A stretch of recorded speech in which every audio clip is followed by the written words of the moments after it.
We are back on the north end of Pulaski County in 1876 with one of the strangest and most elusive mysteries we have researched to date.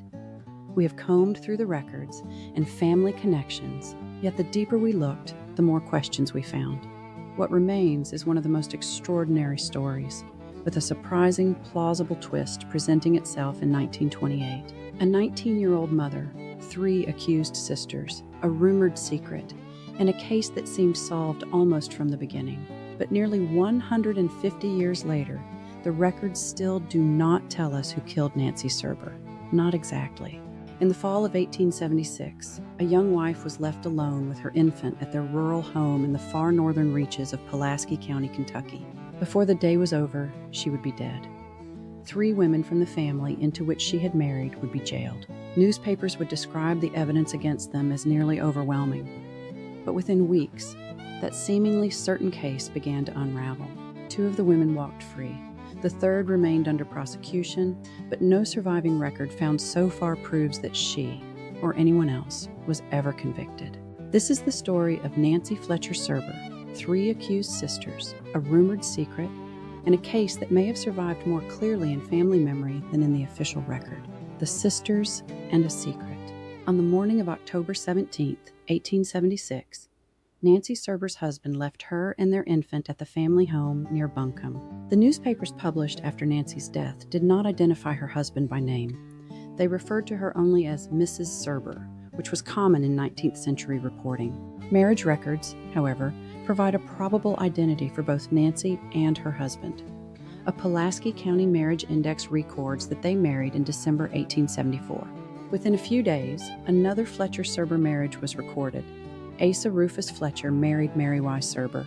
Records suggest Asa was Nancy's brother and Mary, John's sister. The 2 marriages may have joined the families twice, possibly even in a double ceremony. In this story, family connections would soon become central. In 1870, 4 years before he would marry Nancy, John was 13, living in a household with what appears to be his mother and 6 sisters. Mary Y., age 20, Sarah, age 18, Lou Haney, age 15, Amanda J., age 12, Josephine, age 10, and Semiramis, age 8. 3 of these sisters have a key place in this story. The surviving newspaper accounts we found do not tell us where Nancy's husband went the day she was attacked and murdered. They do not say why he left, how long he expected to be gone, or whether anyone else was expected to visit. They tell us only that Nancy remained there with her baby. Sometime during the hours that followed, she was killed. Chillingly, her infant was left behind, alone and without any care. Nancy's body was discovered at approximately 4 o'clock that afternoon. According to the earliest report, one of Nancy's sisters was passing the house when she found her. The newspaper called the killing one of the most horrifying crimes ever committed in the region. It claimed Nancy had been attacked with both an axe and a knife. That detail caused us to pause.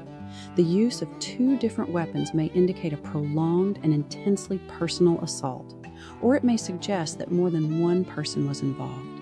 However, without surviving investigative records, the newspaper account raises more questions than it answers. No surviving coroner's report or medical description has yet been located to verify those details, only a death record citing murdered as the cause of death. The references to the weapons should be treated as contemporary claims. Suspicion did not fall on a passing stranger. It fell on members of the Surber family. After an examining trial, 3 young women, Nancy's sisters-in-law, were committed to jail. Only one was later identified by name, Sarah Surber. The first newspaper account reported that threats had been made, weapons recovered, and blood found on the women's dresses. It said they did not deny their guilt. But those were serious accusations, not findings made by a jury. No formal report found explains where weapons were discovered or who supposedly heard the threats. The newspaper did not quote a confession. The statement that the women did not pretend to deny their guilt could mean they simply remained silent. A newspaper's assertion is not the same as evidence tested through sworn testimony and cross-examination. Soon, the case would prove far less certain. According to one edition of the Interior Journal, Nancy knew who had committed a robbery at a local store, likely owned by a prominent merchant of Science Hill named Goodwin. Nancy had reportedly threatened to expose the alleged criminals. The newspaper suggested that the threat cost Nancy her life. We searched the surviving Stanford Interior Journal publications through the LOC and other sources. However, this was the only mention of the robbery we could find. The paper did not establish if Goodwin's store had actually been robbed or explain how Nancy supposedly learned who was responsible. Most importantly, the report did not say which, if any, members of the Surber or Fletcher families were connected in some way. But the report did describe the story as rumor. Nancy may have known something, and someone may have believed she intended to tell. This newspaper entry is another piece of the puzzle in this mystery. Nevertheless, the 3 accused women remained confined for more than a month. Other reports say longer. In November 1876, their attorneys sought release through a writ of habeas corpus. The hearing lasted 2 days and attracted considerable attention. The reporter commented on the sisters' appearance, expressing disbelief that they could commit such an act. The judge's decision mattered far more. The 2 younger sisters were released without bail. Only the oldest sister, Sarah Surber, was returned to jail. Sarah's case did not disappear. By July 1877, her name remained on the Pulaski Circuit Court docket for a special term of court. 4 murder defendants were listed, but it appears that the 3 others were not related to the Surber case. As an aside, it does speak to the high volume of murders during that period. Even so, the surviving newspaper trail in the Surber case goes quiet. No account found so far describes Sarah's trial or records of formal verdict or acquittal. The answer may still exist in court files or grand jury records. Until then, the final legal disposition of Sarah's case remains unknown to us. 6 years later, though, a newspaper published an article about W.R. Buck Merritt. Tangled in his own Eubank Station murder trial and conviction, the paper mentioned 3 female cousins arrested for killing a woman. Buck Merritt, on the other hand, was sentenced to life for killing William Robinson. Buck was 19 years old. It is reported that he was given an executive pardon in 1899. Nevertheless, the description of the 3 sisters in the write-up about a murder, separate from the one he was being tried for, resembles Sarah's case. But there is a question in the timeline, and no names were used. What the May 9, 1883, Courier-Journal reported was that the sisters remained jailed for more than a year and were eventually discharged for want of evidence to convict them. The Merritt connection is intriguing, but it is not evidence. The central problem is why a case described as overwhelming began to weaken almost immediately. Alleged threats may have come from unreliable witnesses. The women's supposed refusal to deny guilt may have been silence misinterpreted as confession. The records show only that the certainty expressed in the newspaper early on in this case was not followed by an immediate conviction. The truth lay somewhere in between. Several people remain nearly invisible. Nancy's husband, John Surber, is barely mentioned. We found John in 1880 living back in his mother's home with 2 of his sisters, Amanda and Josephine.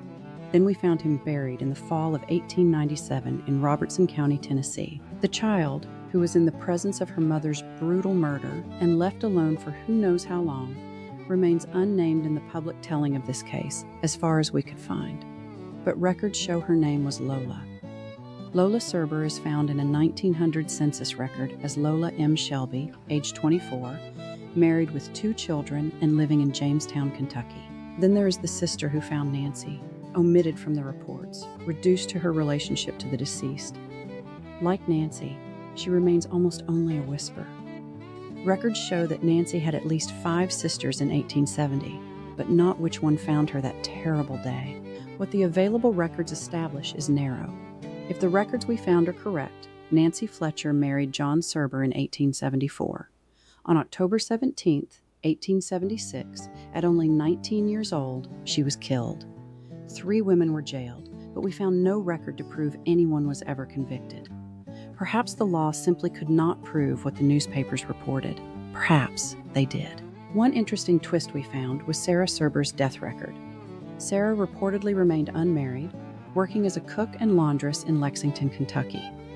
The records indicate she was a patient at Eastern State Mental Hospital for many years, which is captured in an 1880 census, only 4 years after Nancy's murder. Sarah finally succumbed to diabetes, with a contributing cause of schizophrenia in 1928. She is buried at Eastern State Hospital Cemetery. We can't find that this was a court-ordered stay at the hospital, but we do find it very intriguing and a possibility. This story may have endured outside the courthouse and newspaper reporting, passed down on front porches or discussed quietly over meals. It may live in the memory of families. If this story survives in your family, we would love to hear from you. Somewhere in the forgotten files may be the answer to what happened to Nancy. Preserving the past through research, historical records, and the stories passed down through generations. Until next time, keep looking beneath the surface, because every town and every family have a story,